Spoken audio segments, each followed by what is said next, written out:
એક 8 વર્ષની દીકરીની લાશ બાલ્કનીમાં પડી હતી અને તેની માતાની લાશ રસોડામાં પડી હતી. જ્યારે રસોડામાં જઈને જોયું તો તવા પર રોટલી શેકાઈ રહી હતી અને આ જ ઘરમાંથી ચાના 3 કપ મળ્યા. હાલ 2 લાશ અને 3 કપ વચ્ચે મર્ડરનું રહસ્ય ઘૂંટાઈ રહ્યું છે.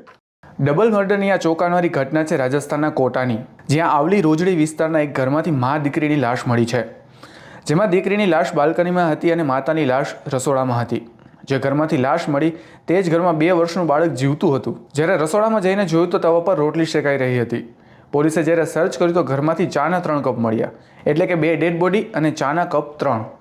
સમગ્ર ઘટના અંગે ત્યારે જાણ થઈ કે જ્યારે મૃતકનો પતિ ઘરે આવ્યો. તેનો પતિ શહેરની ખાનગી હોસ્પિટલમાં નર્સિંગ કર્મી છે. તેઓ અહીં ભાડાના મકાનમાં રહેતા હતા. પતિના જણાવ્યા અનુસાર તે મોડી રાત્રે ઘરે પહોંચ્યો ત્યારે તેની પત્ની જ્યોતિ અને પુત્રી પલક બેહોશીની હાલતમાં પડ્યા હતા. તે સમયે 2 વર્ષનો નાનો પુત્ર ઘરમાં જ હતો. સાથે જ જોયું તો પત્નીના કાનની બૂટી અને પગના ઝાંઝર અને મોબાઈલ પણ ગાયબ હતો.